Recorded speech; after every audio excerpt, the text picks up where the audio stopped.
What's up, lifers? What's up, lifers? What's up, lifers?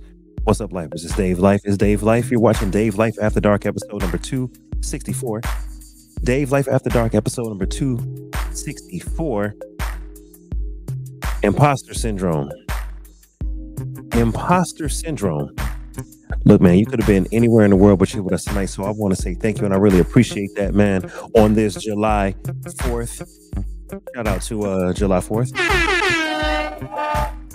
I know it's a controversial holiday, especially in the light of Juneteenth and all of that, but we can discuss that on another episode. Tonight, we're going to start this off like we always do, the right way. Heavenly Father, have your way, Lord. I pray that you would speak to your people. I pray that you would enlighten us, entertain us, inform us. Have your way. Less of me and more of you. Let us have a constructive conversation.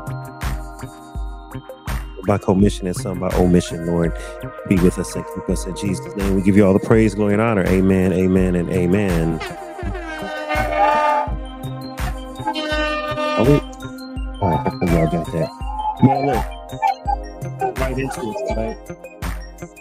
We're gonna go right into it tonight. Let me bring that down a little bit. We're gonna go right into it tonight, man. We got our usual suspects that are in the building that's gonna help us discuss this. And we got a new face that we haven't seen in a couple of weeks. He's normally a political contributor, but tonight he's gonna get involved with the mayhem on the show. All right, let me first bring to the stage my brother from another mother.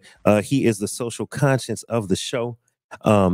He's my brother with the brim on tonight. Come on to the stage, my man, Mr. Al Tariq. What up, Al? What's happening, Dave? Yes, sir. We're doing it tonight. I see you got the memo. I said I can't rock mine without letting Al know. You know what I'm saying? No doubt. How you been, man? Man, things are good. Things are real good. Things are going well. Hey, man, good seeing you. You know, last time you were on, it's always insightful. Tonight, I'm so excited because you're here early because of the holiday. So I'm like, my man's can get here. So let's get this going. I know. Man, I'm excited. Let's get it going. I'm ready. Let's do it. All right. I got my other brother from another mother. He's literally known me since I was in 8th grade. This is my boy. He was in my first wedding. He's going to be at the second. And even though he's not standing up there with me, he's always standing with me in spirit. Come on to the stage, my man, Big Corey G. What up, Corey? Good evening. What up, Corey? What's up, brother Al? What's up? Hey, man. Yeah. Happy belated birthday, brother. Thank you, sir. Happy belated birthday, yeah. Thank you, sir. Thank you, sir. Hey, man, happy birthday. Yes. Wait a second, hold on. That makes you a Cancer. You know it. Okay, Cancer. In the Cancer. building. Okay, all right. Big Corey G. I'm a crab, but I don't crab. Okay. Okay. Hey, man, happy belated, my man. Yes, sir. All right, now this is my sister from another mister. You know what? No. We're gonna bring her up last. We're gonna bring her up for last because she gotta hold it down for the ladies. Because right now it's not that many ladies on the panel. So I'm gonna bring up my other brother from another mother. He's been in acting class with me. We've done skits and shows together. He knew me pre-divorce. He's gonna know me post-second marriage. He's gonna be at the wedding as well. And he is a political contributor to the show. And when I asked someone to help me write for DaveLifeTV, he's the first man I called because he's a hell of a writer. Come on to the stage, my homeboy, Mr. Tom Jackson. What up, Tom? Hey, Dave. Al Tariq, hi, Corey. Yes, sir. Happy birthday, Corey. Thank you, sir. My cat is getting just she's saying goodbye real quick. Hey, all what's right. what's That's her Mo. name? All right, Mo. What's up, Mo? All right. Tom, welcome back, bro. Thank you. I'm glad I can finally make it back. Tonight is lighter fare. Last time you gave us a breakdown on why Trump should be in prison and how you support the Democratic Party and why others should do that as well. There's a lot to talk about. We can't do it tonight, but we got to talk about the Biden debate, and we got to talk about what's going on with the Democratic Party right now. Yeah. Whether it's Biden or Kamala, I am riding with them. I see you. You got on Team Blue. I see you. I ain't mad. I'm not mad at that at all. All right, and I'll say this: I voted blue my whole life, so you know I'm with the blue team too as well. Absolutely. But I have to be unbiased when I do the news. I got to kind of present both sides. All right, Michelle, come on to the stage. My sister from another mister. What is that in her hands? Are you holding a pusher? My black pusher. This is Petunia. Petunia. She's like, let me go, let me go, let me go. Wait a minute. Please repeat that for the people that didn't hear you. You're holding your what? My black pussy. Black pusher. My black pussy. See, Michelle, that's why you we part of the we gotta podcast. start it out right, okay? That's why you're part of the show, Michelle. That's why you're part of the show. Cause she, Hey, do male cats like to be called pussies? Yeah, I guess. Yeah. They're a cat. Yeah. I mean, look, you know what, Corey? I was looking at Wikipedia for Tom and Jerry the other day. That's my point. Okay. Tom's first name was Thomas, and his last name in some places was Cat. Let me look this up again. Tom and Jerry. Thomas Cat. Hold on. Cat. Do you know what his girlfriend's name was? Oh no. Do you know what she looked like? You know what she looked like? Of course. Yeah. He sang the song to her. Is you is or is you ain't my baby. Yes. Well, she was a female cat, of course, with white fur, and her name was Toodles Galore. Oh, Toodles Galore. Toodles Galore. I'm looking for the Wikipedia right now. That's hilarious. That is like pussy galore. Is that something to do with that? Yes, pussy that galore. Is a play on the criminal from Dr. No, Pussy Galore. Pussy. And that's for those that don't know. That's why we were imitating Sean Connery tonight when we were saying it like that. Yeah. Like you gotta go watch. Corey, stop.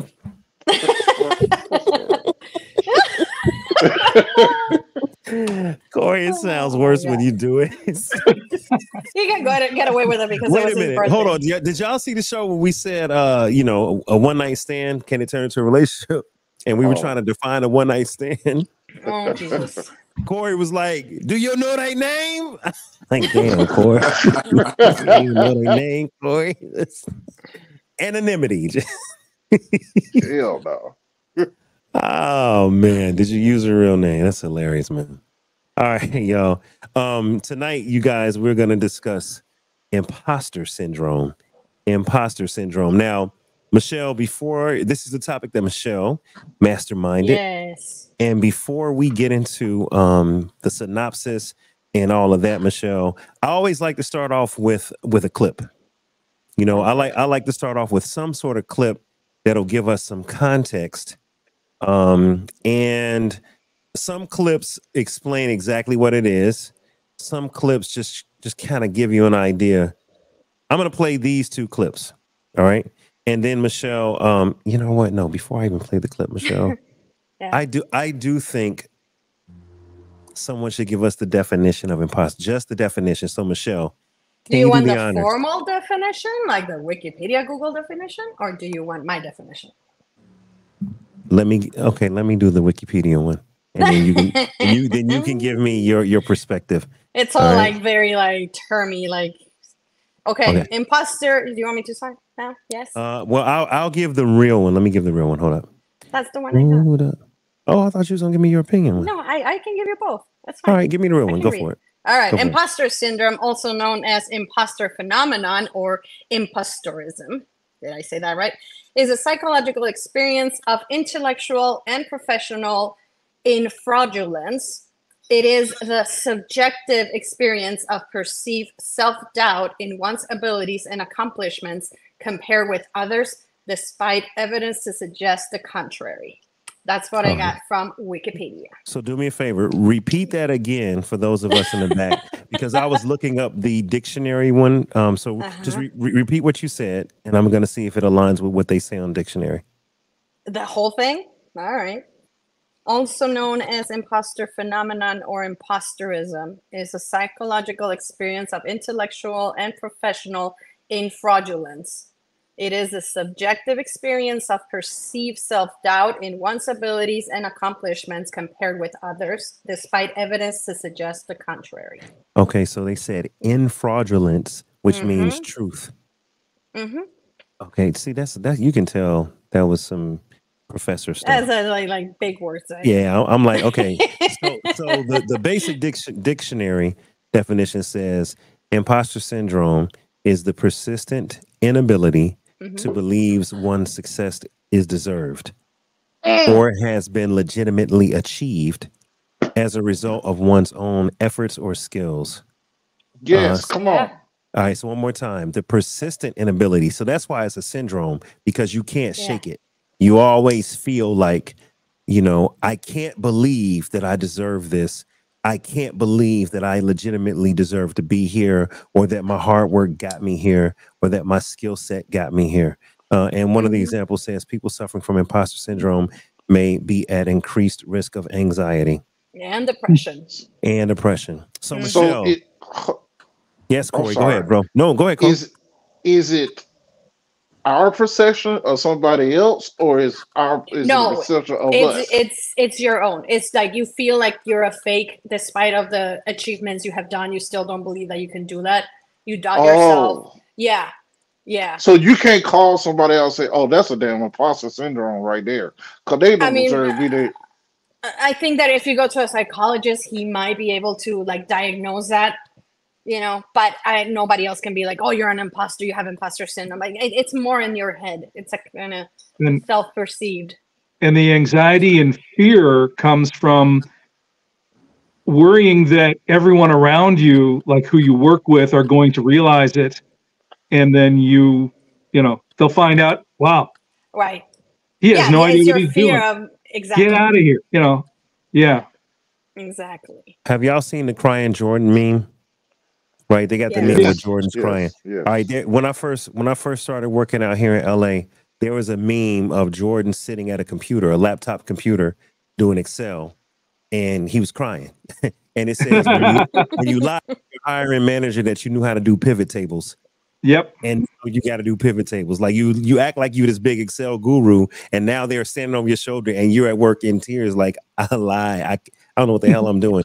That's one of the best examples that I could think of imposter syndrome, where you're in a position and you're like, yo, I just can't. Now, but see what the problem is in that crying Jordan meme example, the person lied to get the job. So I don't even think that's imposter syndrome. They're really an imposter. They really lie. Yeah. But imposter syndrome might be, let's just say, an NBA player that keeps saying to himself, I don't deserve to be here. But yet and still they're good enough. Like Al, let's just say Kyrie kept saying, I ain't good enough. Or, Steph.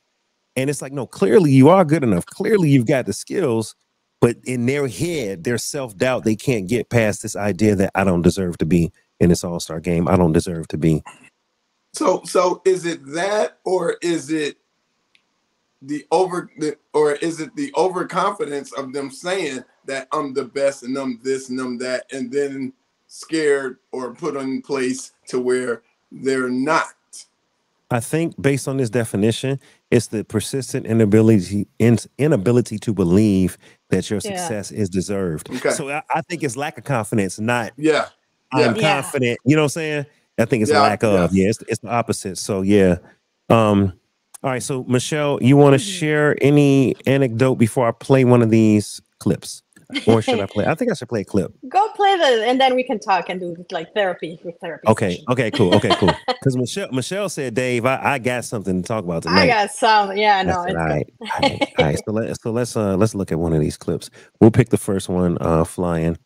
So one clip is going to explain to us what's going on, and another clip is going to kind of say, this is why I don't like imposter syndrome. Yes. Okay. This is the one I want to play.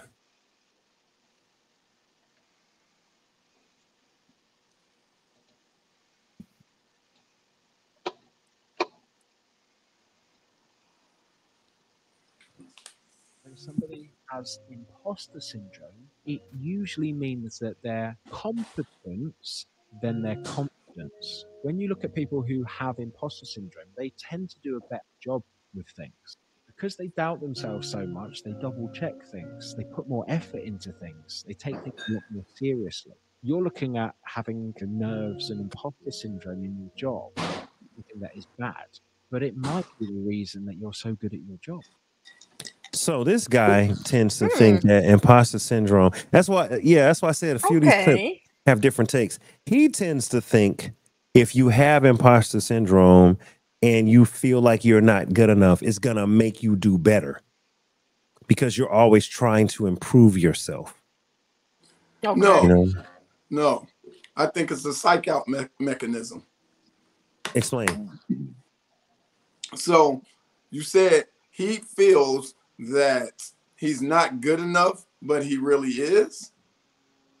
I think that's Maybe what he's he was getting. not good enough. He know he's not, but he's trying to figure. He's trying to psych himself out. Does that make sense? Yeah. So he knows that he's lacking, but he's trying to tell himself, "I'm good enough. I'm good enough. I'm good enough." Yes. Oh, and Thomas. Welcome to the stage. Welcome to There she is. Hey. That girl Sophie's in the building. What's up? What's up, Sophie? Oh, we all Welcome. have hats on today. Michelle, where's your hat? Mijita. I don't know. I have a mess in my closet. I have no idea. Michelle has imposter syndrome. Michelle, do you have imposter syndrome? I think everybody has a little bit of imposter syndrome. Well, We all do. Wait, Dave. Yeah. Michelle, explain that. I don't explain that. What, that we all have it? Yes. I mean, I don't know. I cannot speak for everyone in general. I have it. I know that I've been dealing with it for a long time. And No.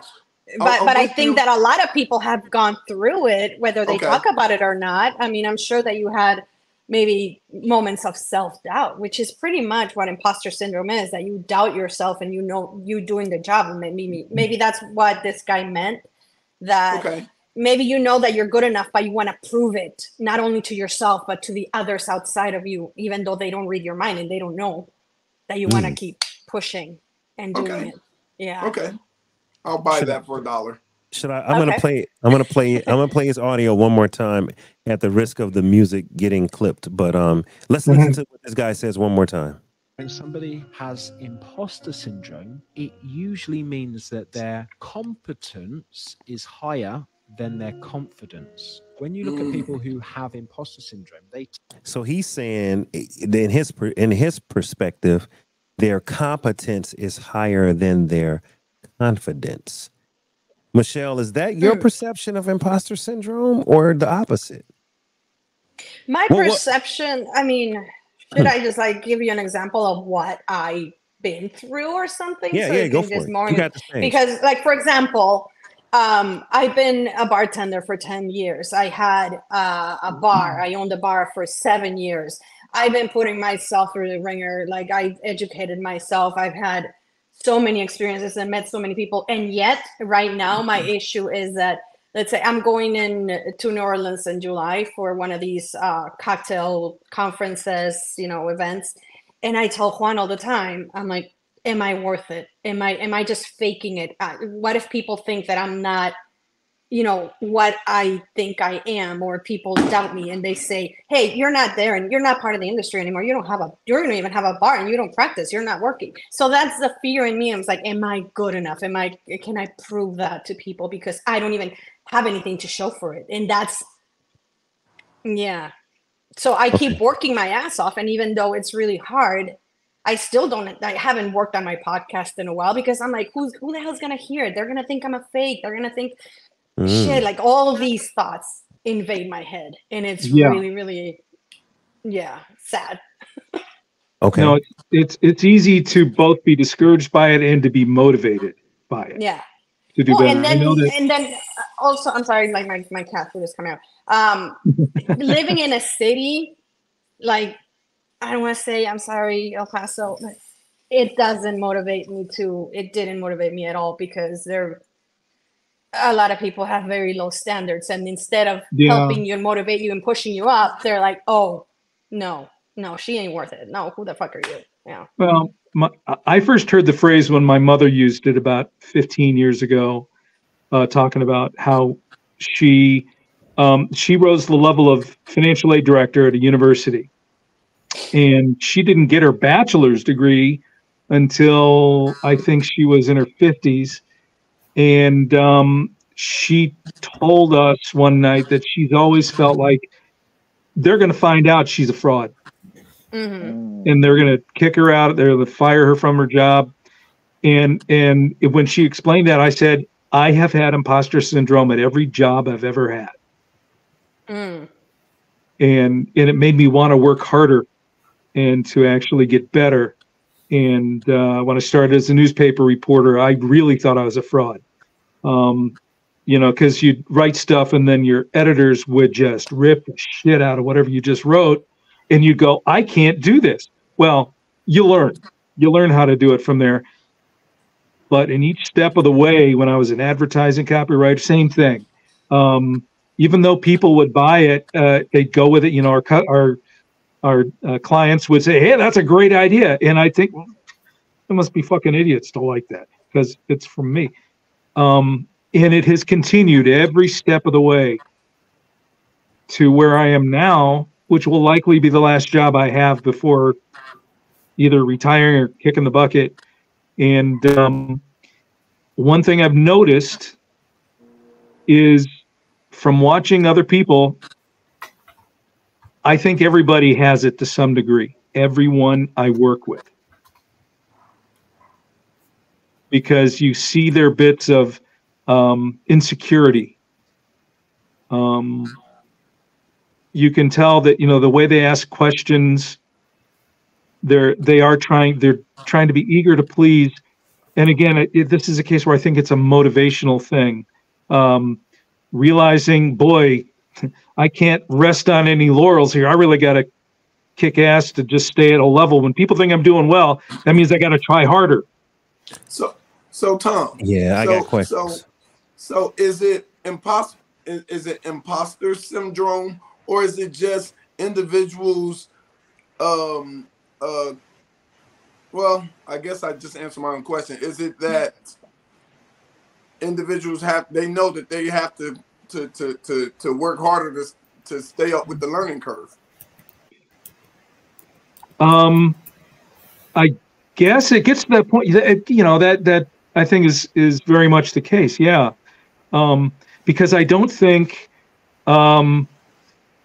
if you're good at what you do and you're confident in how you do it, yeah, you just kind of take it easy. But I have always felt like I got to pedal as fast as I can. Got it. You know what I mean? I think I want to say something regarding that, Al. I think it's more like your own insecurity manifesting itself in that way that you tell yourself you're not good enough, you're not worth it. Maybe everybody's going to think that I'm fake, instead of the type of insecurity where you just like tell everybody how insecure you feel, and everybody's just like, you know, telling you, hey, you can do it. And like, this is more of a you think in your head that you don't tell people about.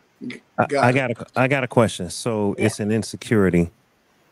Okay, so let's go back to your bartender example. Mm-hmm. You said that, you know, you haven't done your show in a while because you wonder, is anybody gonna listen? Do they, you know, and what did you say about the bar itself that you held back on? The whole thing about being part of the industry, that I'm trying to fit in here in Arizona, and I'm meeting a lot of people that I've known them for a while, but is the fact that I'm telling myself, are these people going to believe that I'm the real deal? Because I don't even have a bar anymore, and I'm not working in the industry anymore at the moment. So this is coming out of, I'm not currently practicing the skill set, but I'm in here with these people that are currently doing it. So now I feel like I don't fit in. More like, am I worth it? It's more like, am I worth it? Are they gonna still accept me? Do they think that I'm still good enough, even though I don't have anything material to prove it? And this is where I'm struggling, because I'm not gonna say I've never felt insecure. I'm not gonna say I've never had low self-esteem, but I've never wanted someone to think I was good enough. I didn't care.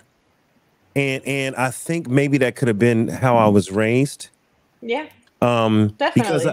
Because I was raised in an environment. I'm gonna give y'all a perfect example, for at least for me, and I'm gonna take it to skin color, because that's what I went through. All right.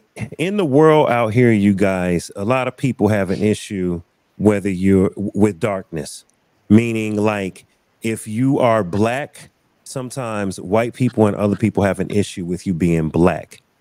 But sometimes in the black community, you even have what's called colorism. And for those that have been there from the earlier episodes, you saw those episodes, we talked about it. It's where some people that are lighter than you might get on you for being dark skinned. And so if you can imagine me being chocolate in Chicago, growing up poor, I go out in the world and I got white people looking at me like, oh, he's a Sambo, he's a jigaboo. And then I have my own community saying, oh, you so black, we can't see you at night when you close your eyes. You know, you so black, you a tar baby. You so black that when you smile, all I see is your teeth if you in the dark. Like, I hear all that crap. And thank God I had a family that was like, you're black and beautiful. Look at my nephew. He's so handsome. Look at his curly hair. Oh, my son. You know, even my cousins, man, you're going to be a player when you get up, boy. Look at you, boy. I heard all, so thank God I had a family that told me the opposite of what the world was telling me. Because if I listened to the white world in 1970 something, if I listened to some of the black community in 1970 something, I wasn't shit. And Al, you know the case, dark skin didn't come into play until about 89, 90, 91. Yeah, when late 80s. Yep. Late 80s, Big Daddy Kane, all of them. You know, Wesley Snipes. Before that, dark skin wasn't it. Nope. You know what I'm saying? So if I believe what the world told me, Michelle, about certain things, I might get in the room and feel like, damn, I'm not good enough. I shouldn't be up here. You know, I'm just, tar baby. I'm just a little chocolate dark skin dude. No, yeah, definitely. Your upbringing and your experiences have a lot to do with it. So, okay, but where I did feel that I wasn't good enough was when I went to Georgia Tech, because I was always the smartest kid at my schools in Georgia, in Atlanta. But I was around, middle class and lower class, white, black, Hispanic kids.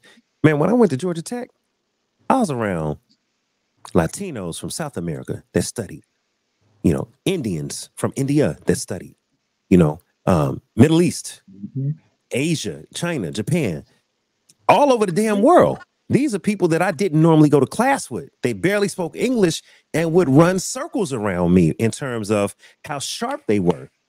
And I'm like, okay, Corey, I might have been sharp at Lithonia. I might have been sharp at Tucker, but I was a dull knife compared to some of these cats at Georgia Tech.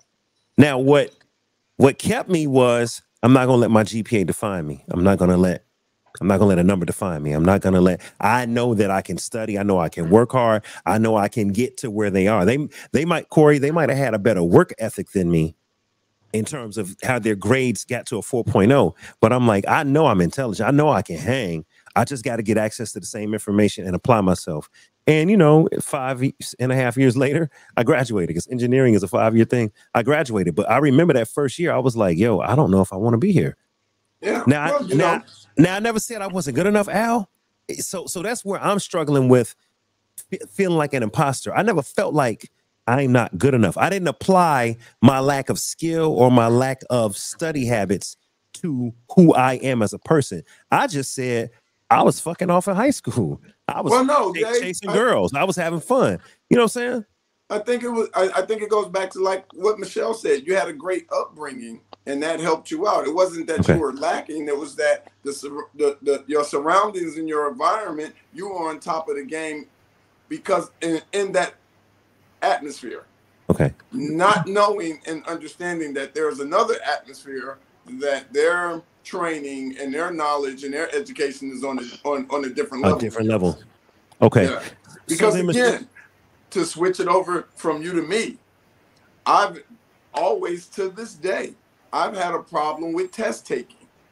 I know the information, but the minute you put that test in front of me, I'm like, okay, damn.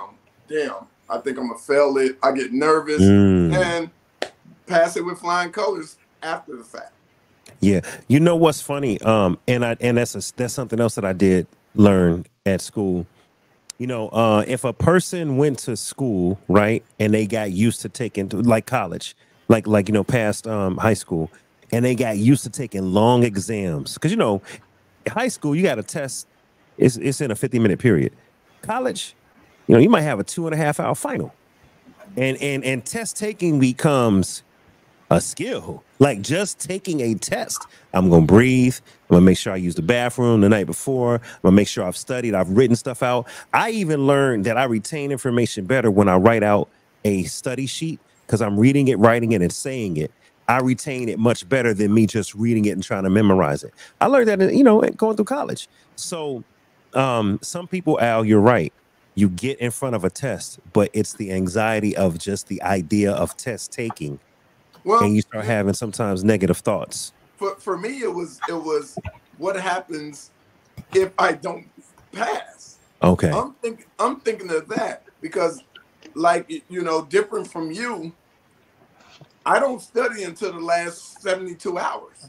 Right, because you retain it better. Yeah, I skim through it and certain keywords stick with me. And the minute that I see it on the test, okay, I got this, I know this. But my anxiety has always been, what if those keywords aren't there? Okay, yeah. Do I still know the information? Right. And I mean, fortunately for me, I passed majority of the tests that I've taken. So, but even to this day, luckily, I don't have to take any more tests.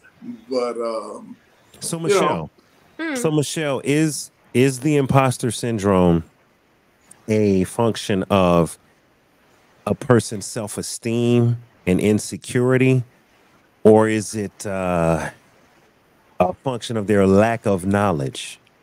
No, I don't think there will be anything to do with lack of knowledge. If you don't know anything, you just say, I have no idea. Right. And then you deal with whatever comes after that. But I think it's more of the other side, the insecurity, the lack of self-esteem, your upbringing. And I think that, like I said, I think everybody goes through it at some sort of point in time in their life, whether it's like something small or something large that they deal with it for years. But I think it's real. It's part of the mental health that I think it needs to be discussed more and more every day.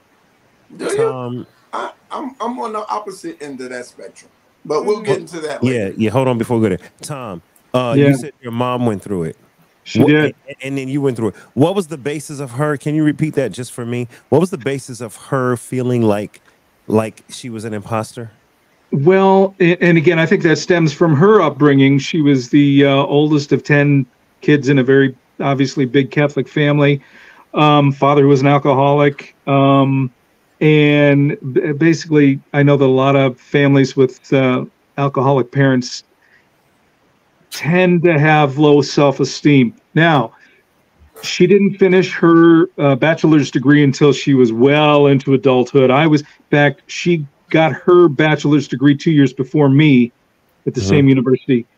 At that point, within a few years, she wound up as the financial aid director, a job she was always afraid she was going to be discovered as an imposter, as a fraud, because she didn't have the same education. A lot of folks had doctorates. That's what I'm getting at. So in that case, a lack of credentials. Yep. In that case, a lack of credentials made her feel like, oh man, I don't belong because other people are quote unquote more accomplished or more qualified. Yep. Okay. Okay. Sophie, are you plugged into what we're saying? Have you ever noticed someone having, or have you ever had a feeling of imposter syndrome? Yeah, imposter syndrome, it is, I'm reading the actual definition because I feel like that's important. I'm not sure if I missed that, if it was already provided. But imposter syndrome is also called perceived fraudulence, where you feel like you're a fraud. It's feelings of self-doubt and personal incompetence that persist despite your education and experience and accomplishments. So it's not that you have low self-esteem. It's not that people haven't poured into you. It's just that in most cases, when you get the job, you have to be the one to perform. Grandma's not there, your auntie's not there. You have to perform that duty. And now you're feeling like, yeah, this is my first time. I have all the information to do that. I just feel like, maybe I'm not doing it up to a certain perceived level.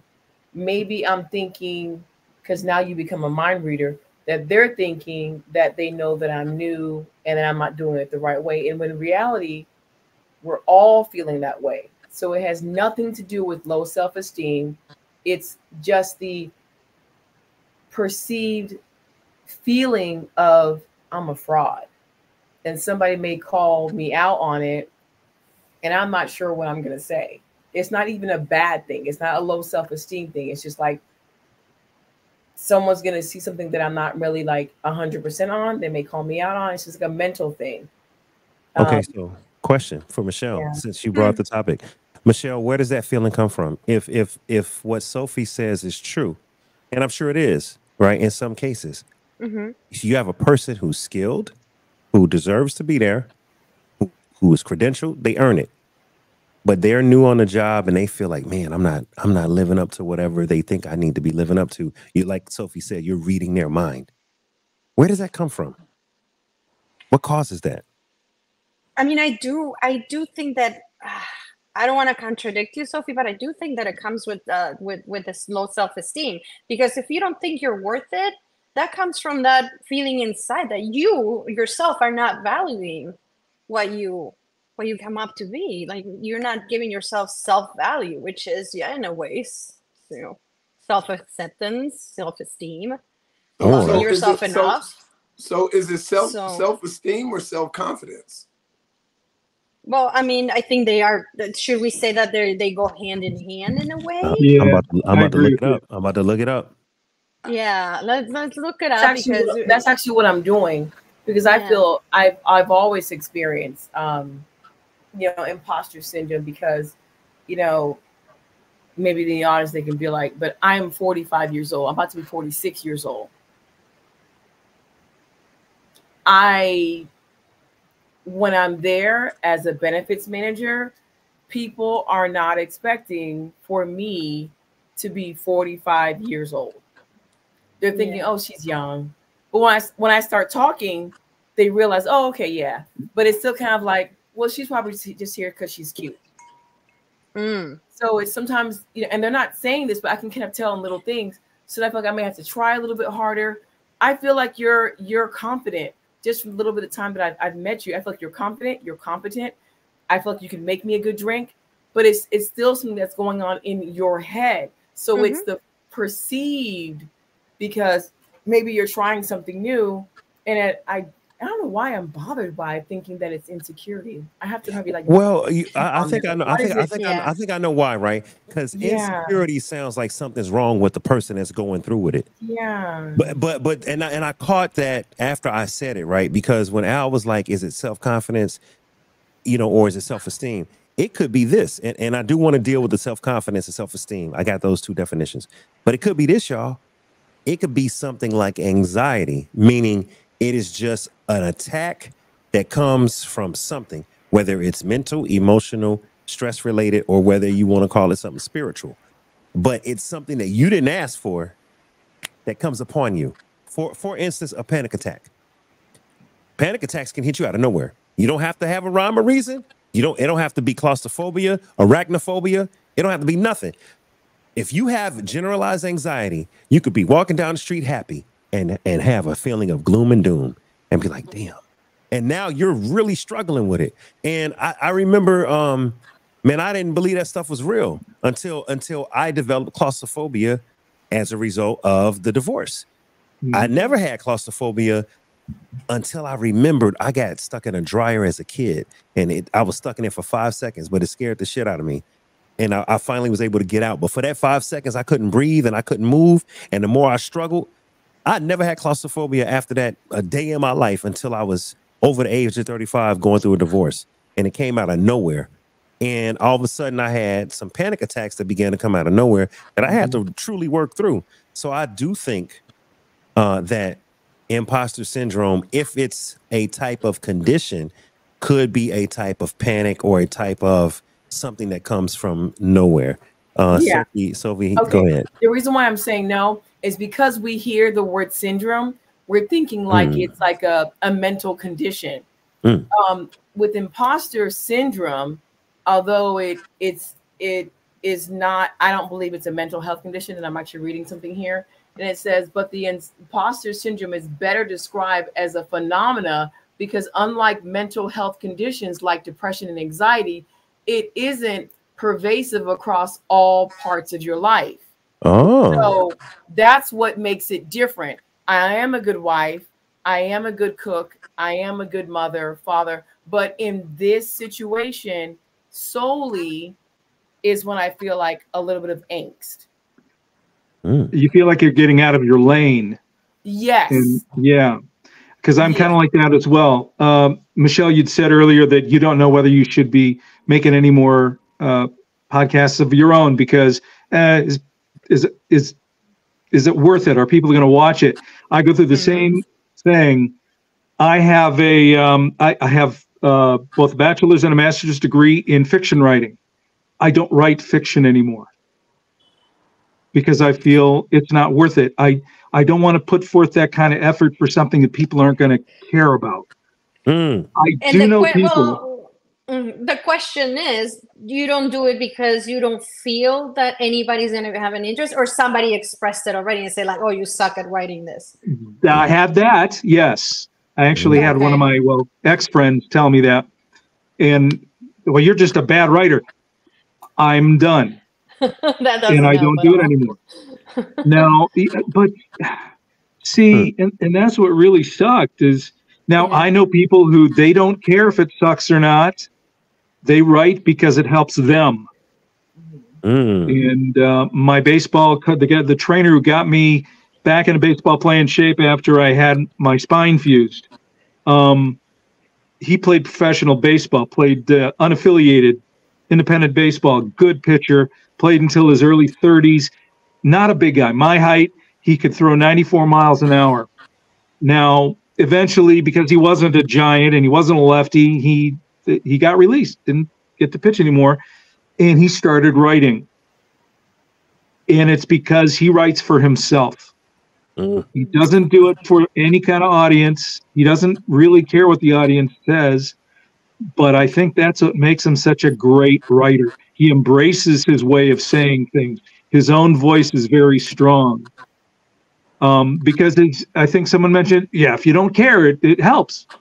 And he doesn't. He cares about just writing to get it out of his head. Okay. I wish I could do that again. I would like to share this screen. Share this tab instead. All right. Self-esteem. Someone asked about it. Here's the definition. Self-esteem, according to the dictionary, Oxford Language Dictionary, confidence in one's own worth or abilities. Confidence in your own worth or abilities, also known as self-respect. Okay? Self-esteem, self-respect, confidence in your own worth or abilities. All right, and now let's look at self-confidence. Self-confidence, a feeling of trust in one's own abilities, qualities, or judgment. So I would say, Al, to answer your question, self-esteem would include a healthy dose of self-confidence. Because, self-confidence is you're trusting in your ability, your qualities, your ability to make a judgment call. And self-esteem is confidence in your own worth or abilities, in your value. So, yeah, I mean, they're very, very similar. I would say self-esteem and self-confidence are bedfellows, Can I say something? Yeah, quick? Absolutely. Corey, jump in. So I listen to everyone, what everyone's saying. I think sometimes it could be your environment, as in what causes what we were talking about. What's it called again? Imposter syndrome. Imposter syndrome. There we go. Imposter syndrome. So let me explain to you why. When I moved to Texas for a new position, and I got hired as an operation manager in a construction company, right? The environment of construction is totally different than any other business in the world. You don't see me as any head in construction, especially in operations. You don't see a man of color, hardly ever, especially running a warehouse. And then I was in a different state, in a new city, build a newer house. So the confidence I had to say, hey, I can do this. I can take care. I can do this. That was one part of my confidence. I was up there. Also, I felt as I looked around and the people around me, the higher ups, the people that hired me, the people who was beside me, and the people who were under me did not look like me. So I felt some kind of way. So of course I felt like, hey, I have to do more than everybody else. I have to be 10 times better than everybody else. Then I'm like, should I even question the things that they do that I know that's right for the business? Could that get me fired? But if I don't do it, then they'll say I'm trying to be quiet and I don't know what I'm doing. Yeah. Yeah, totally. Well, Corey, hold on. If people do look at you funny because of your race, if people do look down upon you because of your background, I don't think that's imposter syndrome. I think No, I didn't but say it's that. the feeling. I didn't say that. It's a feeling I that didn't say causes that. inside of him that Exactly. Oh, I'm you 6'4". were wondering. I'm 6'4", Yeah. 300 plus black man. Yep. And this is why I'm about to go to the other side of it. When I was interviewed back in the day, you are interviewed in the office with other people. Yes. Okay, now the position I have now, I was not interviewed by other people. It was my resume, Zoom call. Yep. Hey, you got the part, and talking on the phone. Yep. Then all of a sudden, I'll get my badge, just my ID, everything I need to do because of my skill set. They didn't even care. You see what I'm saying? that was all in your So head. That was you assuming and thinking that was exactly. shit. Yeah. So You're the minority, like Mama Jackson, with her getting her bachelor's at an older age. It's a minority. Like Michelle, she's a minority because when she's back home, it's in her comfort zone. And now she's a female. Maybe she's older. Maybe she's not the single, girl with the ponytail or pigtails that's serving drinks. Like that's how most of the girls look like. Yeah. So now I'm not looking like, and even myself, most benefits managers. I had one that she didn't have any teeth. And I'm like, how are you the benefits manager and you ain't got no teeth? Our benefits package. That's because you petty. Covered. That's because you petty. Like, how are you sitting here? Only you would pick up on the fact that she didn't use her dental benefits, but she gonna try to offer not benefits even healthy. to I I look like what it should look like, but you guys don't accept me because I don't look what I think I'm the best candidate for it.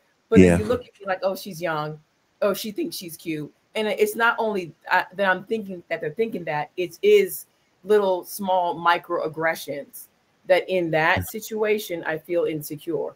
Oh, Al Tariq, he is a black boy. He's coming from this background. We're giving him a test. He's thinking like, I know this stuff, but I know it's so much on my shoulders that I got to make sure. So it's just in that specific, and it's not a self-esteem. It's just like with being the minority and imposter syndrome, I will say this, it is primarily found in women because here we go. I'm gonna stir the pot. Really? Yeah, go for it. I got so much to say. Please back that up with numbers. Are go ahead. Positions of authority that are really best suited for men. You've got menstrual cycles. You've got hot flashes. You're supposed to rule the world. Fuck that shit. I don't want no woman who is going through a hot flash, just trying to go ahead and say whether we should bomb or not. We have all these emotions. So whoever the female president is going to be in the future, like, I want to make sure that you're not on your period or a little bit emotionally unstable, because that's what happens to you chemically, and you have to make a decision. So a lot of times we're in a situation that is meant for a different gender, a different race, a different age group, a different weight class.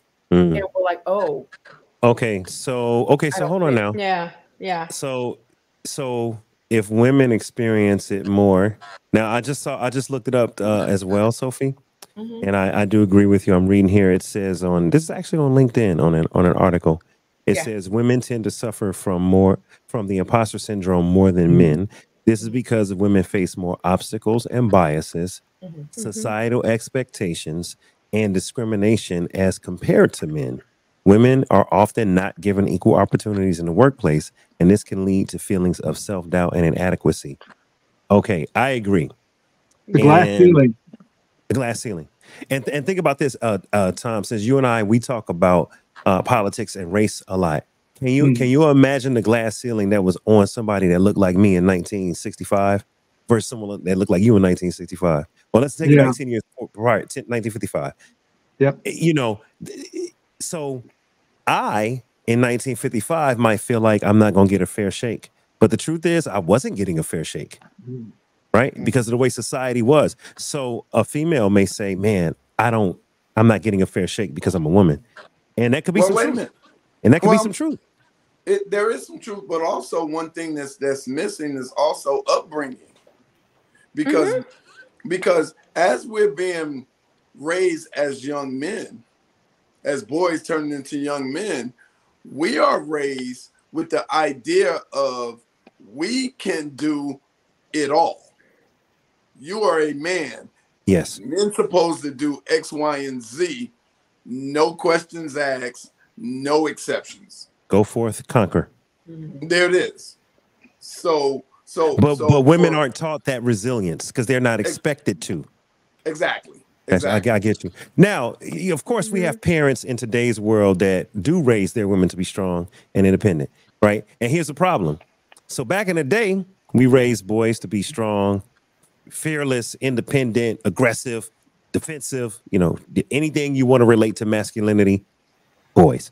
Girls, sugar plums, spices, everything nice, everything sweet. Yes. That's how it was when we came up in the 70s, right? Right. In the 80s. Right. Now in today's world, we're raising some of our girls to be tough, strong, independent, don't take no shit from nobody. And I respect it. But the problem is when they do meet that man, and then when they do, now they gotta somehow flip a switch and become feminine and be wife material and be, submissive and cooperative and pleasant. But we can just embrace the political beliefs of their mate. Right. And, but yet when before they found a mate, we taught them you don't really need a mate. You may have to go it alone. Let me teach my daughter how to make a flint and shoot a gun. You see what we do, how we create possible imposter syndrome because we're making these expectations of when and if and how.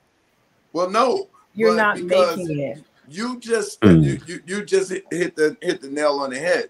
It's like when you start telling them that you're putting them in you're telling them that they should be in the masculine role based on based on what's going on around you instead of telling them how it should be.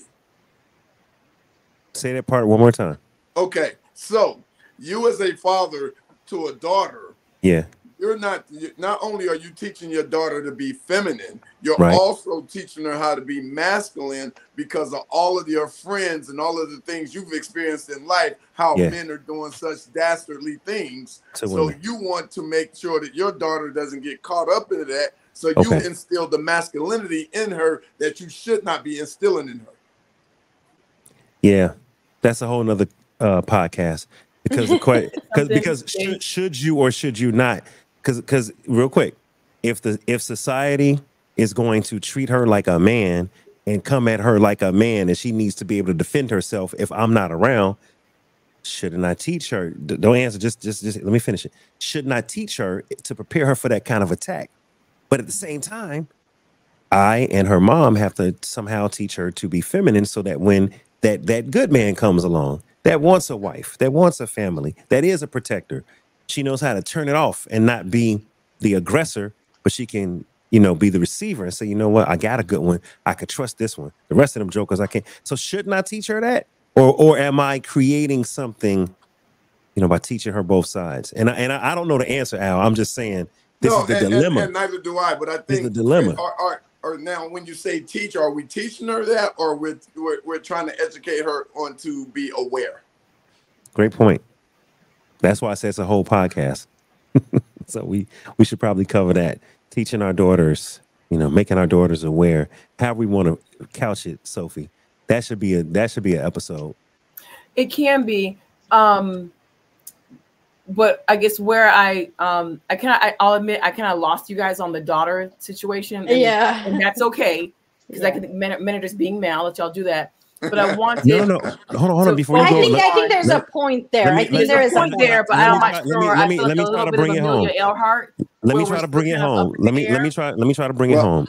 I would agree. I might land it because maybe so. But let me try to bring it home. It said that imposter syndrome, or should I say low self-esteem, right? Imposter syndrome comes from the feeling of not.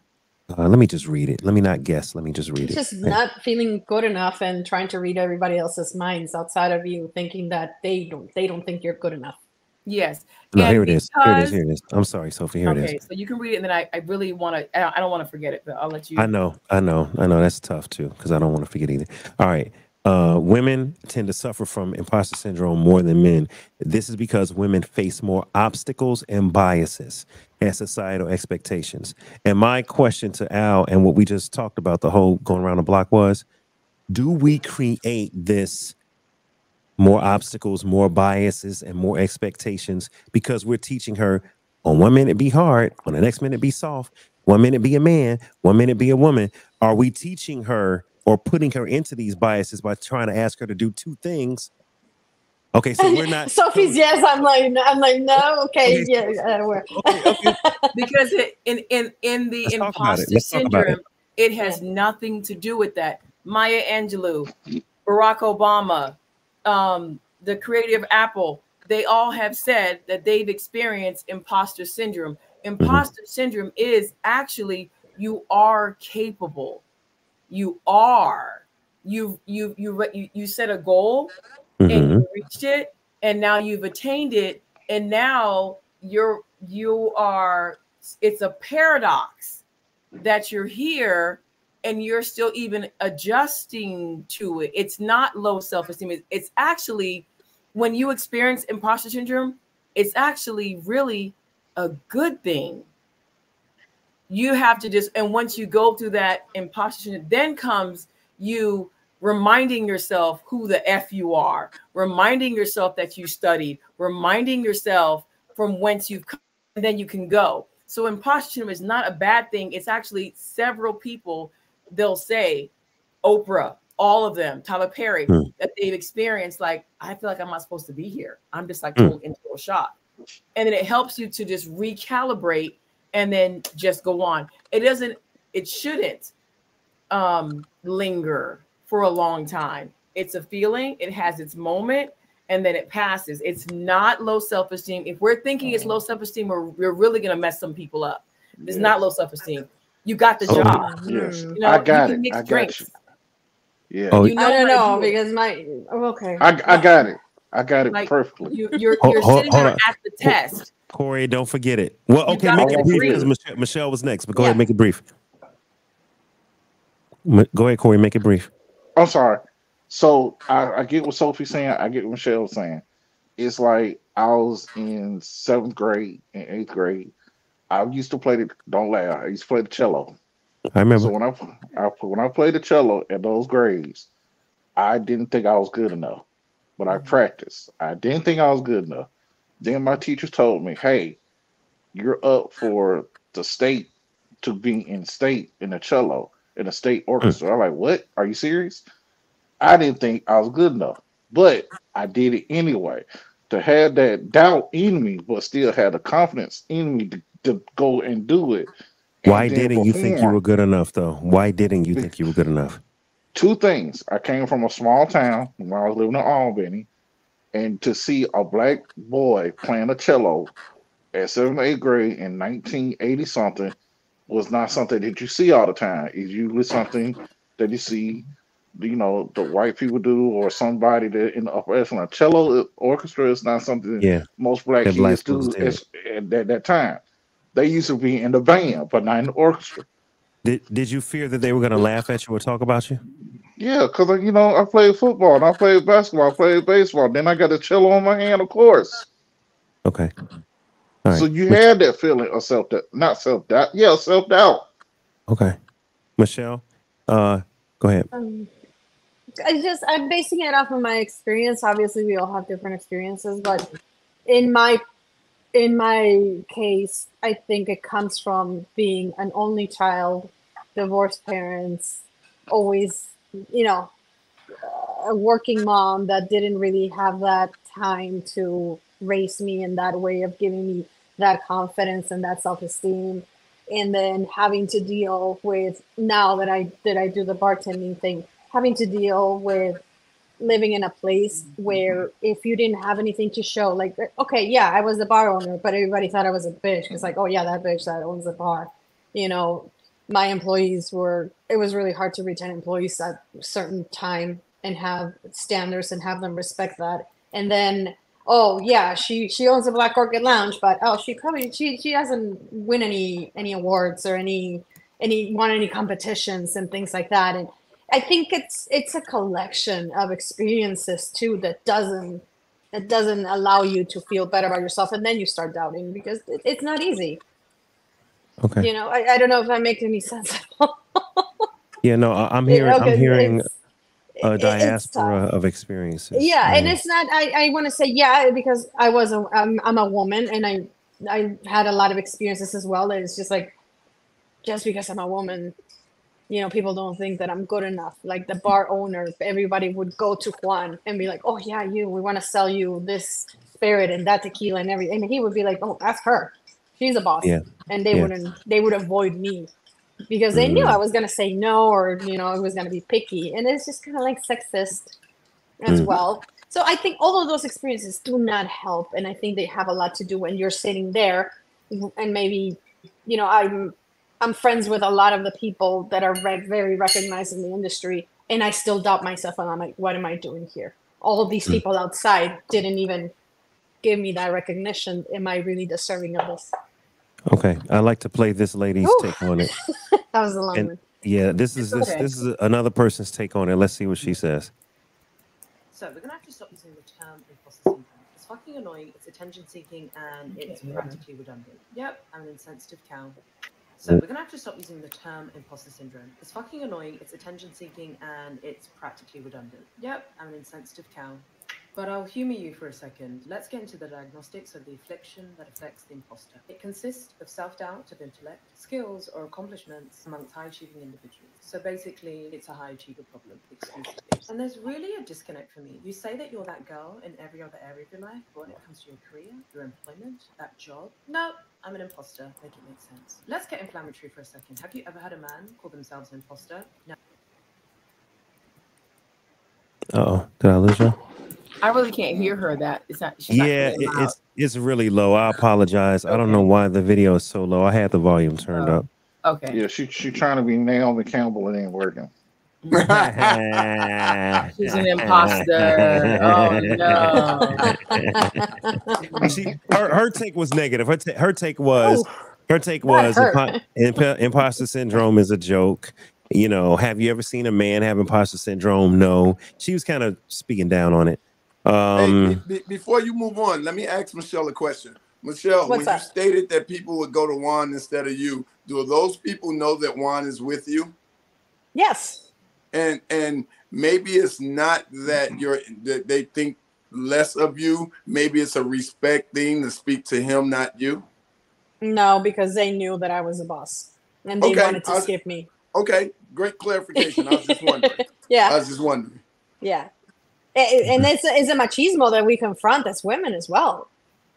So I think that has a lot to do with it. And that's why it's upbringing, as your experiences, living in a city where all those things are still, it's a big, what we call it is a big rancho. It's like a small little like gathering of people, and they all think the same, and they all follow that machismo. And it's not a big city mentality. Understand. So that's very difficult too. Gotcha. All right, we got one more person here, and then we're gonna move on to the next topic. Hey, Dave. By the time we hit the next topic, I gotta step. Ah, that's the one you want to be here for. Yeah, but you know, daddy duty calls. You know. Yay. All right, I appreciate it. How much time? Can you give me 15 minutes? I can. All right, so let's just skip imposter syndrome. All right, look, I want to jump into this next thing since we got Al here. We tried to get into it last night, we weren't able to, so we're going to ask it today. And this is an open-ended question. And Al, Tariq, I ain't got no setup or nothing. I'm just gonna come straight to you. Never play with a man's blank. Now, this was an open-ended statement, because what I wanted the panel to do was tell me from your perspective something that a person should never play with that is a man's. And you can go anywhere you want to go. To all of the panelists that are watching, you pick the subject matter. But when you hear, hey, never play with a man's, fill in the blank, what comes to mind and why? Al, you up first. Never play with a man's feelings / heart. When a man, when. That was you typing, Corey? What? But Corey clapping. I heard someone laughing. But yeah, never play with a man's feelings / heart. We have all that testosterone. We are hard. We are masculine. You know, the only time that we're able to let our guard down, it seems like, is when we're in the company of the fairer sex. So when we are in the company of a woman, for those of us that are heterosexual, you don't want to play with that man. If he lets you in, and if he opens up, don't play with that. Because the minute that you fumble that, you screw it up, not only for you moving forward, but for so many others in the event that your situation with that man does not exist any longer. And he carries that into the next woman and the next woman and so on and so forth. So from that standpoint, when a man opens up, let that man open up to you and keep that between you and him. If it doesn't work between y'all, it doesn't work, but never play with a man's heart. Great answer. Before I go to Sophie, let me go to Corey. Corey. Yeah. Corey, answer the question, man. Never play with a man's. I was gonna say heart, but the heart has many sections. So whatever ties to my heart, like my son, my child, my family, anything that's connected to my heart, don't play with them. Don't play with them, because you'll get something that you don't want to see. And I try to guard, if you're the protector of the family, which I probably am, I try to guard my those feelings. If I open up my feelings to you, towards you, like Mr. Altric says, it's there for a reason. It's open for you for a reason. I don't open it up for everyone. Now, I open it up to the people who I love, who I care about, like I supposed to. But at the same time, don't play with it. Don't try to use me in certain ways to get the things that you want. And sometimes as men, we don't have, hate to say it, we don't have a third eye like a woman has. That's why we have to entrust a woman to be a trusting person, to not play with it. And we try to be as trusting as possible.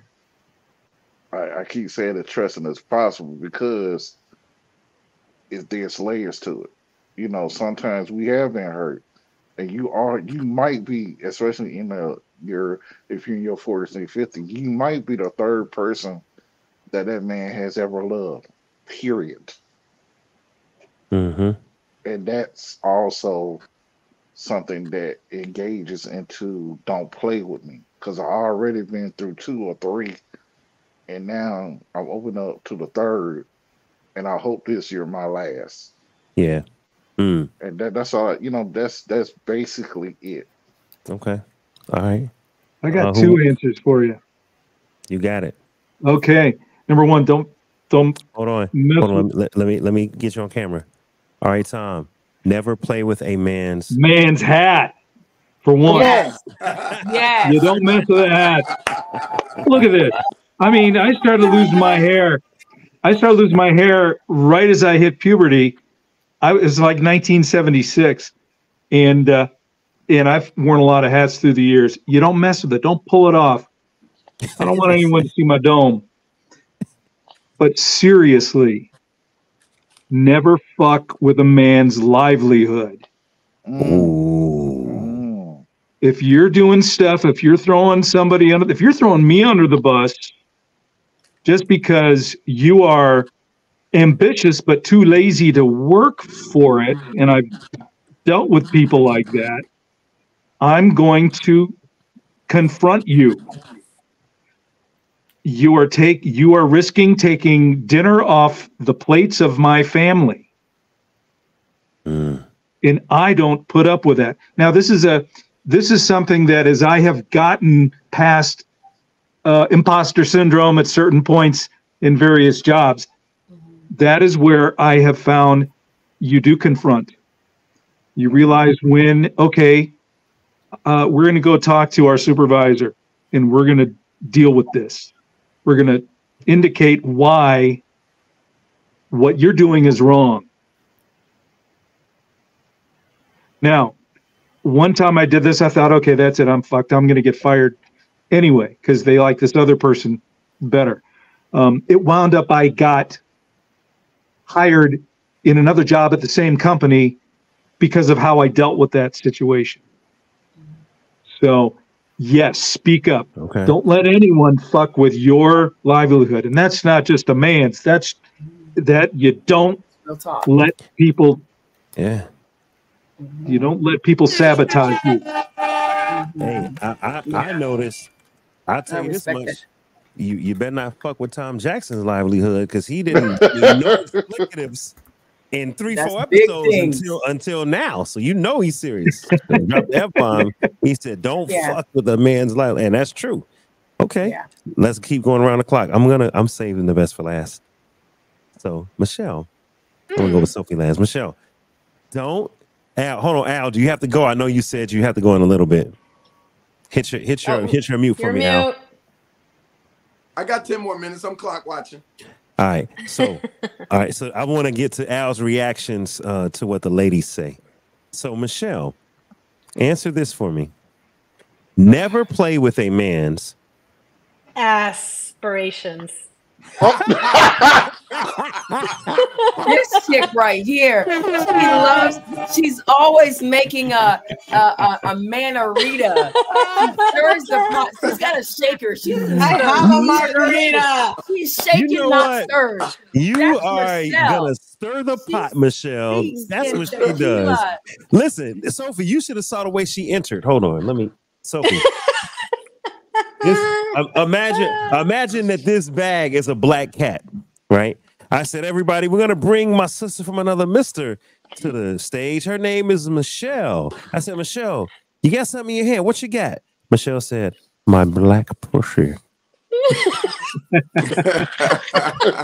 Like the James Bond voice. She's shaking, not stirred. Okay. I said, okay, all right, Michelle, that was a good one. Yeah. Oh my God.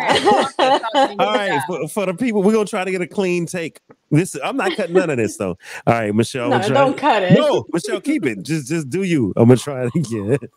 Again, do I say aspirations? No, Michelle. You know what? You can't. It's up to you, Michelle. Answer me this question. Never play with a man's aspirations. You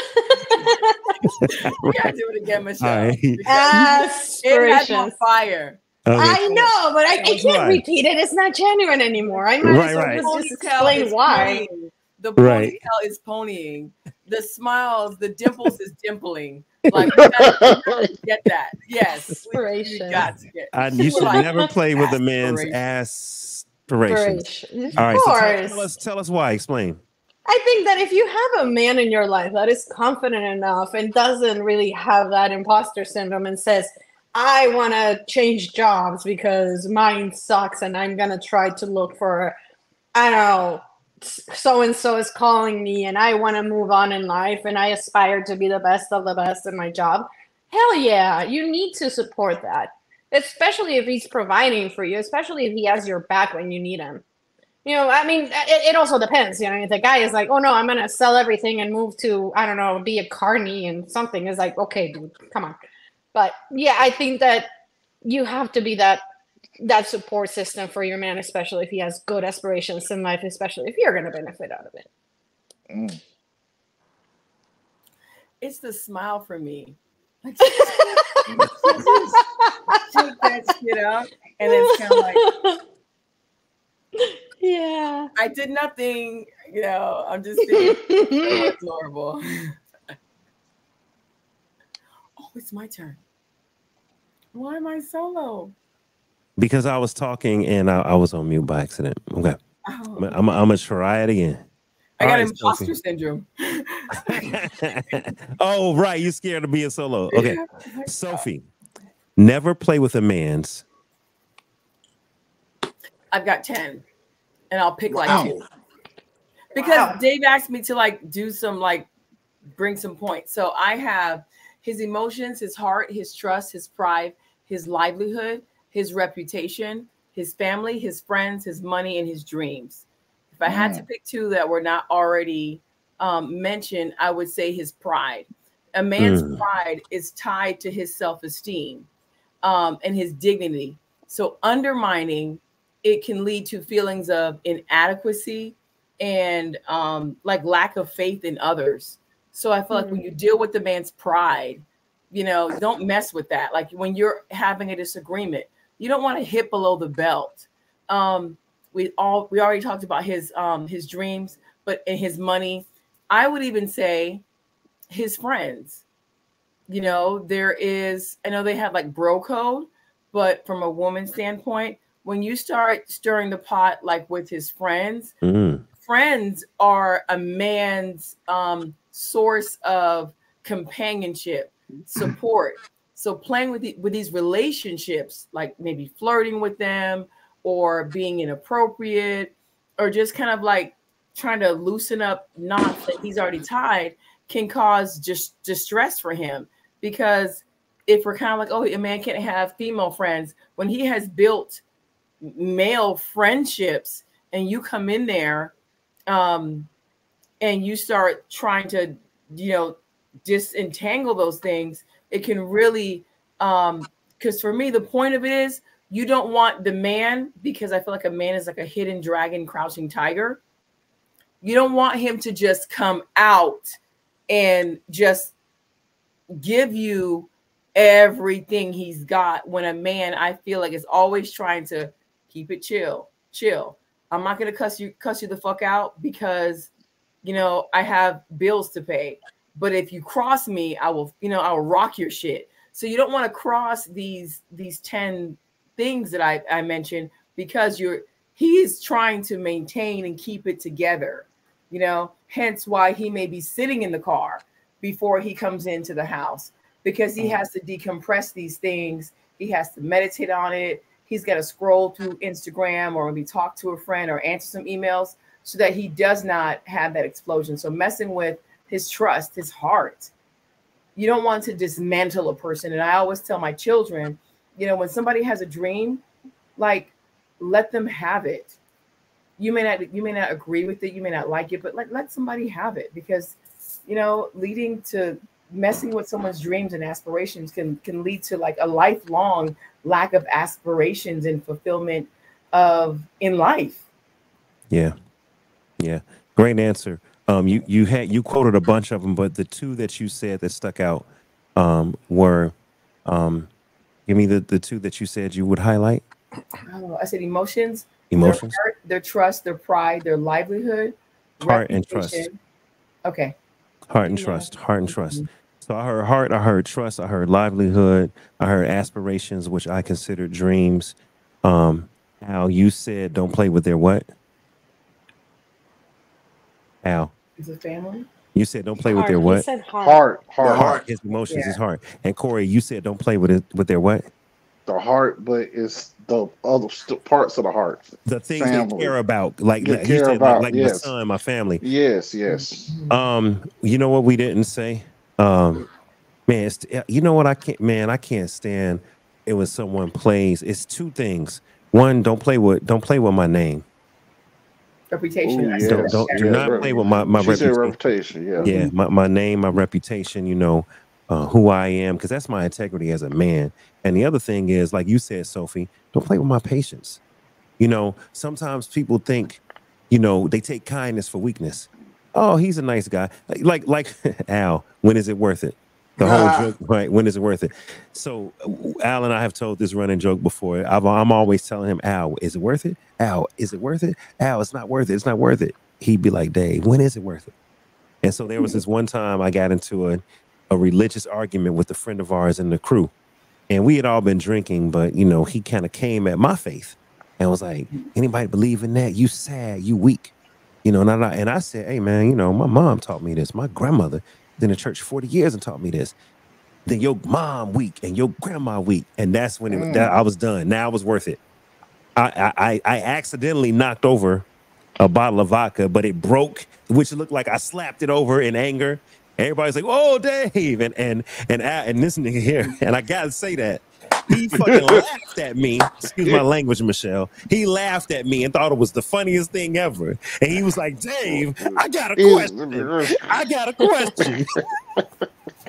Is it worth it? Is it worth it?" Well, yeah, because y'all have to understand. That's his Wi-Fi. Don't play with me, period.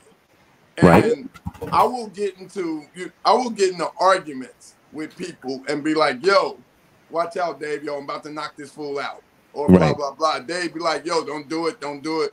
It ain't worth it. It ain't worth it. Every time I want to do something that's negative or violent or confrontational, Dave I'm calming him down. I'm like, it ain't worth it. It ain't worth it. It ain't worth it. And I was like, well, goddamn, Dave, when is it worth it?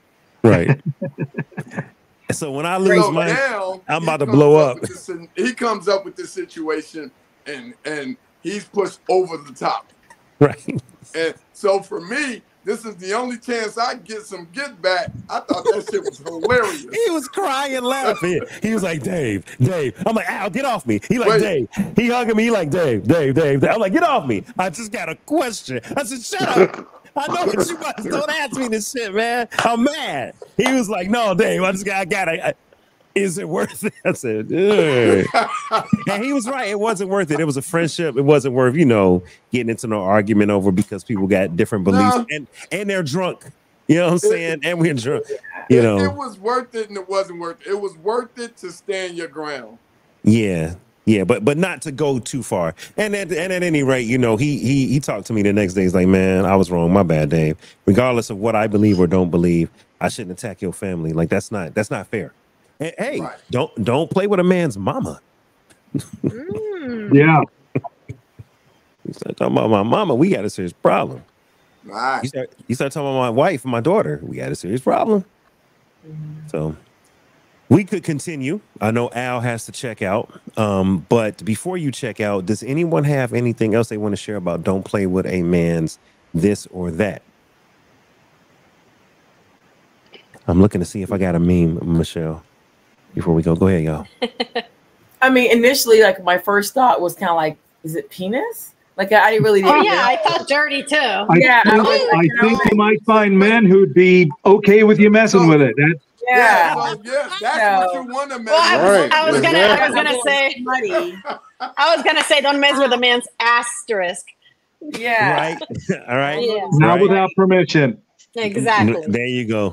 Get kicked in the face. You know what? I'm not on the same page as Tom. Hey, you could do it with me without permission. Just Lord have mercy. No. Al, look, this I can't even get to the damn meme fast enough. I don't have a black pussy. Well, I do have a black pussy. We looking at you like Al, for real. we like for real, Al. That's what you gonna rock with that.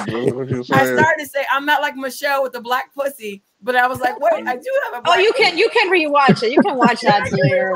Yeah. I don't have a cat, but I see you on that. I got you. All right, I want to show y'all the clip that inspired this. Here she is. Here's my black pussy. There's the black pussy. Porter. Black Porter. Hold on. We having too much fun with that word tonight. I gotta run, guys. All right, Al. I appreciate you, man. See you, Al. Great seeing you, man. Yeah. Thank you for joining, Al. Go ahead and do the thing. All right, hold up, y'all. Let me cancel and remove Al. All right, Al, we see you, bro. All right, he give him some applause. All right, y'all. I want to share this meme because I thought this was funny, Michelle. Actually, Sophie shared this, so it's inspired. It's inspired by you, Sophie. But I really, I want to see this. Just listen to me because just now, excuse the language, okay. And I feel like I need to say that for all my non-black people on the show. Sometimes if me and my homies drop the N-bomb, like me, Al's, or whatever, don't take offense. Just act like y'all don't hear it. We can mute it because we don't have to say it. I know Juneteenth just passed, so we can like retire some things. You know? We can, but guess what? I said it. I'm gonna leave it out there. Oh well. So hopefully, if people get offended, just DM me, not Michelle. She didn't ask me to say that, or it's on me. It's on me. No, I get it, but that's a whole podcast about taking back the power of the word and whether or not we should even use the word, even in trying to take back the power. That's a whole nother show. But Jesus Christ! I thought this clip was hilarious because basically, put my business. I'm gonna tell you why. That is funny. This was a private DM. Don't play with a man's feelings, and also don't play in a woman's face. This is two people who ain't to be played with, and listen to how they talk to one another. Who the fuck could that be?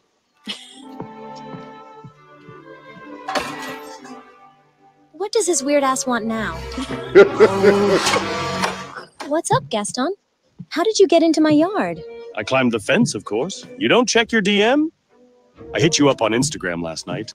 See, right there, he playing. Like, you know what I'm saying? He's trying to DM her, and she ain't trying to hear it. But see, watch her. I sent you like 5 messages. I didn't see it. Where my hug at? I barely check my DM. I just be watching stories. You didn't watch mine. I always watch yours. Yeah, you be the first person to watch. I appreciate it. Shit, I gotta keep tabs on my boo. Take a load of this. Nice, right? Why is it so small? It's average and it works. I'm good. Damn.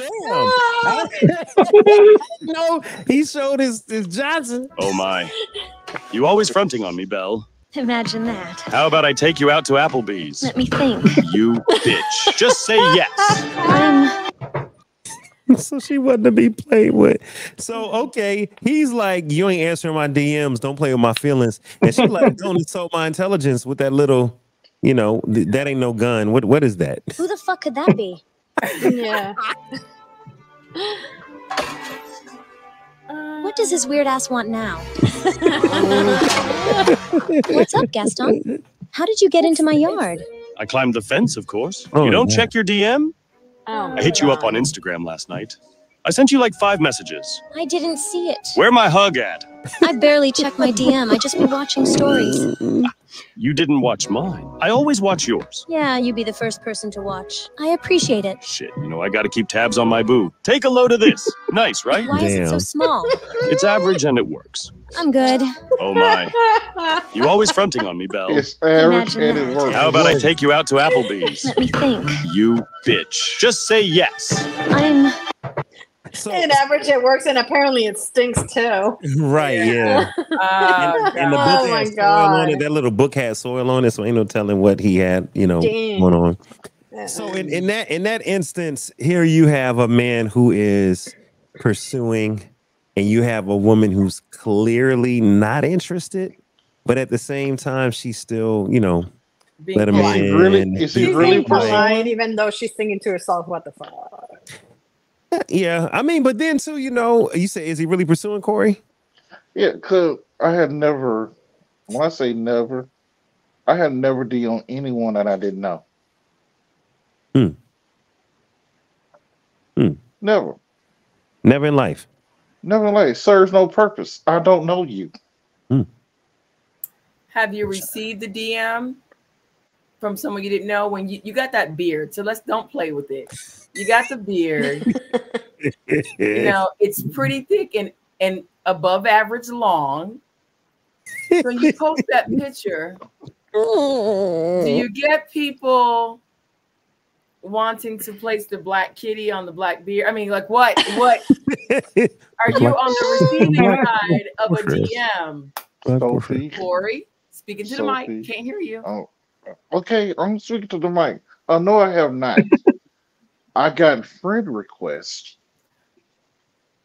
but not DMs. Okay, not.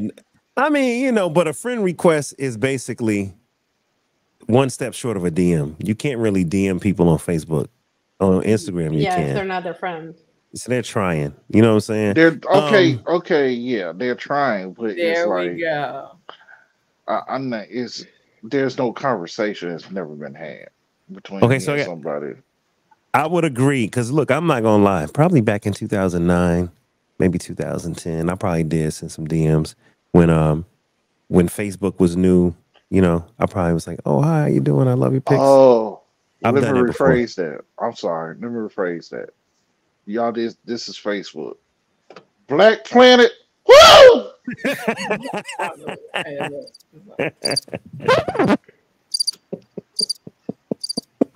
I was killing them on Black Planet. Oh my god! So were you cold DMing women on Black Planet and trying? Yeah, that's your job.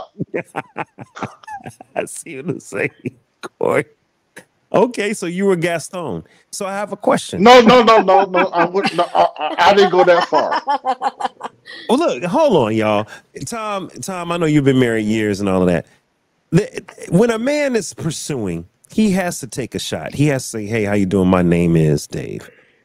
Hey, can I talk to you for a second? Can I buy you a drink?" We have to extend ourselves. So if you're online, Corey, you got to send a message. She may not. I said Black Planet. Okay.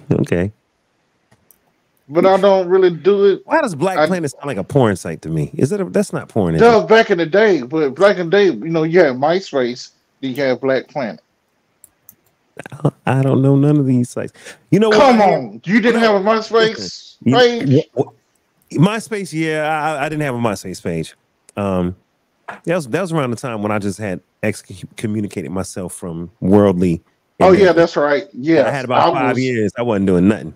No music. Yeah, you no sure nothing. wasn't. I was all into it. I was ridiculous. When I think of Black Planet, I think of Kanye's song. You know how girls on Black Planet be when they get bubbly at NYU. Ding, ding, dong. Exactly. You remember that? All across the world. Yes, all of that. You got to listen to that one, Sophie. Okay, drop it in the chat. All right. Yeah. Here you but go. I was younger, Sophie. I was much younger then. Yeah, I've had a couple people drop into the DM. Oh my god, you put a picture up about something. Oh my gosh, yeah, beautiful. You know, and then it's the Queen and Grand Rising, and then, oh god, you know, it's all of that. So, and Sophie, that's when I had the Gerald Levert beard. That's when I had the Gerald. Yeah, okay. I had the Gerald Levert beard at that time. Yeah. Hey, listen to gaslighting. In that show, that the clip that I sent you, it was like just loads and loads of gaslighting. And yes. You know, how'd you get here? I jumped the fence. And I feel like men not showing like patience. And I feel like people in the dating realm, because I'm single, you know, I was been married, now I'm divorced, and then you're dating, and then you have all these different apps, and people want to hook you up, and people want to get to the point right away. Exactly. Like, are you like, oh gosh, I'm sorry, friend, you're probably watching, but on a date, few hours before we got here, once the person was feeling like, I don't think it's kind of going the way I want, they were like, you want to go Dutch? I was like, and they asked you out? They asked me out. And then it was like when they felt like, because I couldn't answer the questions, like, I'm just getting to know you. Like, we don't have to go out and spend money. We don't have to. We can actually go for a walk. We can actually go something light. You don't have to spend money on drinks and food. There's lots of things that we can do. You chose to take me out to eat. So now in our banter, you're feeling like, I don't think she's feeling me. So you're going to ask me, can we go Dutch? We absolutely can. You know why? Because I'm prepared. I can pay for our meal, my meal, that table, the entire bar, the entire restaurant. Because I'm not here to get a $35 date. I'm actually here to get to know you. Because if you're impatient, you want to just jump on, do you like me? Would you want to date me? And I'm still getting to know me. Like, look past the exteriors of it all. Like, get to know me. You may find a quirk, or you may get the ick, and there may be that you don't like. So, and like, you know take that's time. called, You can't be patient. You know that's called, Sophie. You know what that's called? What's it called? Never play with a woman's pussy. Pussy. Because here's the secret to a long marriage. Right? Because look, you can't assume you're gonna get the coochie. You can't assume because you wine and dine, you pay for the dinner, you got a nice car, you're the consummate gentleman, you're charming, you're handsome, you smell good. She likes you even. You can't assume you're gonna get the coochie. So therefore, oh, you want to go Dutch then? I guess we going Dutch. Like that's wax sauce. I don't know this person, but that's wax sauce. Like, don't do that. Like be man enough to take a woman out. And if it ain't happening that night, okay, try again. You know, live to fight another day. Maybe she does like you. Maybe she just ain't trying to give it up now. The best type of coochie is surprise coochie. Yeah. Come on, Corey. Come on, Corey. Say that again. That's the best kind. They don't hear you. Say it again. The best kind of coochie is surprise coochie. That's surprise, surprise. Surprise, surprise. Yes, it is. That's the best kind. Yes, it is. And to Sophie, I want to apologize to all for me, because a man should know how to converse with a woman, no matter what.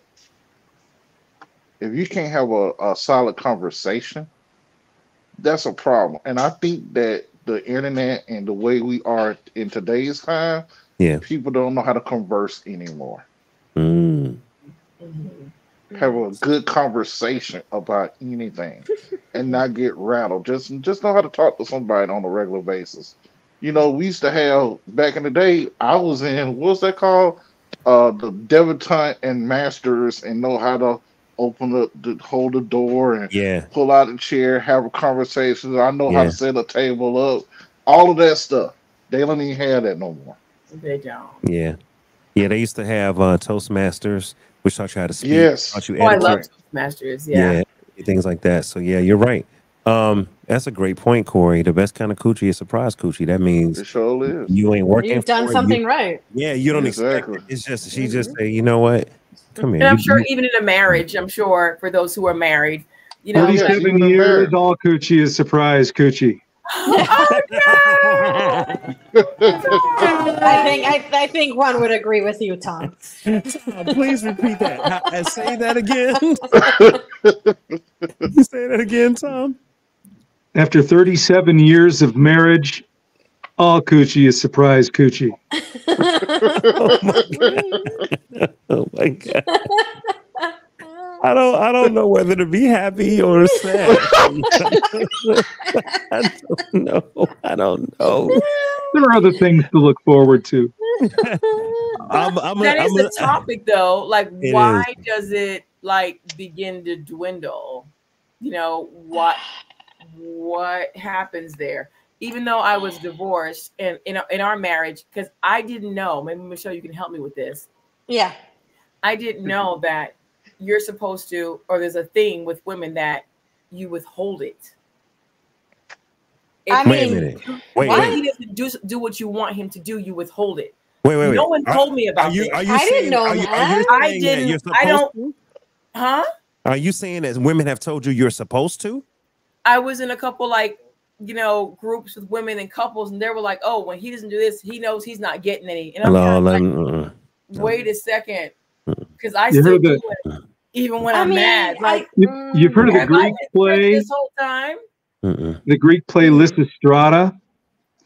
That's where they all the women decided to. They all got together and said, "Look, our husbands are all involved in war, and we need to stop this now. How are we going to do it?" And they did it by withholding sex. What's interesting is most productions of this have all the men wearing these big phalluses, and the older guys have really small ones, but then they got the young guys with the big ones, and it works. Okay. And they end the war because they withhold sex from their husband.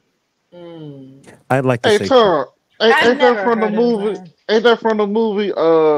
What's that movie with the Saturday Night Live guy? Joe Piscopo. Didn't they have a scene in that where they did that? It is a frequent theme. You're not talking Johnny Dangerously. Yes, Johnny Dangerously. Their with Michael Keaton. Their scrotums were the size of couches. They were walking around because they withheld self. Yes. Yep. Scrotum. God, ball sack, nuts, gonads. So it gets bigger when you don't have sex. Yes, it fills up without being released. Well, that's why they have to release every now and then. I did not know that. Stuff's getting backed up, you know. And when you go through puberty, it's blue balls is when you get aroused, but you don't get the release. No, isn't it like wet dreams that you wake up and you? No, that's Michelle. Let the guys explain about our eggs. Oh, Jesus! When you're in puberty. Now you're gonna mansplain. When you're in puberty and a woman gets you aroused, and yet you don't get to copulate, like she plays with you, touches your ear, all that shit. The blue balls comes from the fact that you really want to release, but there's no release, and so your pubescent body is going haywire. Your hormones, and you're just completely backed up, and you're just in pain. It's like somebody just did this to you, like they just punched you, and you just crumpled over in pain. Yeah, it's not good. Okay. And then when you get older, it just fills up and gets really big. So if a man is abstinent, it feels like it, but it probably doesn't. Yeah, probably. Hold on, because yeah. Go ahead, Dave. Because I ain't going to try to get too deep, but y'all ladies, go look up the anatomy of a man. Hey, you. He's right in front of me. I'm like, really? Juan is demonstrating behind the camera. Yeah. So there's the actual testicle, and then there's the spongy part that's right above it. All of the tubes and everything is called the epididymis. All right, that part can get epididymitis. There it is. And if a man, let's say a man abstains for 3, 4, 5, 6 months, it can get to a point to where he feels heavy, and even to visual sight, because he notices his body every day. Like if you look at your boobs every day, you could tell when something is off because you look at yourself every single day. You get out the shower, you like, hold on, man. Why am I so? Dang, it's been a while. Then you start noticing, I probably do look a little different. But if a woman hasn't seen you in months because you haven't done nothing, she's not gonna notice per se. But you notice because you look at yourself every day. Yeah, it's been a minute.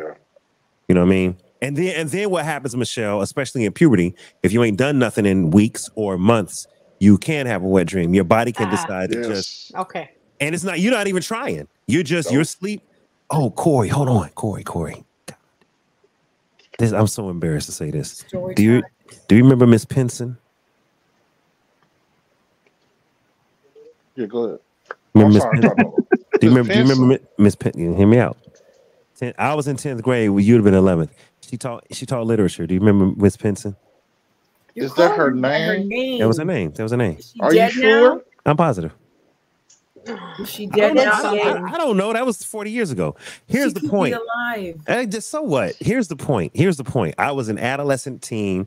I had no interest in Miss Pinson at all. But when I got to college, which was 2 or 3 years after having even seen this lady, for some reason she appeared in my dream. I hadn't been with my girlfriend in a couple of months. She appeared in my dream. Really? And the things this woman did and said to me in that class, I woke up and was like, Lord, have mercy, Miss Pinson. I don't know. Are you talking about she was a black science teacher? No, I'm talking about the white lady. Oh no! Now I know who you're talking about. Oh my God, Dave. I was a teenager, y'all. It's probably like 18. But you never liked her. Like you were not attracted. But in your dream, she did things that made you come. I will say this. She had thick legs. I give her that. She was thick.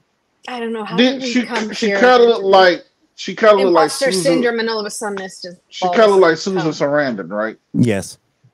Okay. Yeah. Yeah. She's kind of thick. Except she wasn't a redhead. She was a blonde. She was a blonde. I know what you're talking. Hold on, but you would have thought it would have been the black teacher that everybody thought was thank, and it wasn't. Miss G. Yeah, Miss G. Yes. Wait, you ever saw this teacher again? After? No. Look. So that was 10th grade when I saw the teacher. This happened my second year of college when it actually happened. So I had not even been around this lady. It was just a subconscious dream. I don't know why it was her. I have no idea. I was in class and I was like, Miss Pinson looking kind of thick today. And she was like, what you say, David? What you say, David? I'm like, huh? She's like, I've always thought. I was like, oh God, Miss Pinson. And then she came and started talking to me.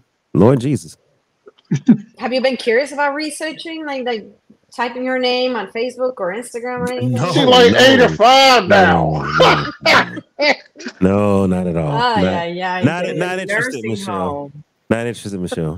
Come on, Dave. Come on, little boy. Right. No. Don't play with the man's dreams. We're back on that again. But here's the situation. Don't play with a man. Hey, don't play with a man's I don't know. Epididymis. Tom! I'm thinking, what does that mean when you say that? We're done. Thank you. Good night. The innocent one. We're leaving it right there. Good night. No. Epididymis. Don't play with a man's epididymis. The writer ends up giving the benediction.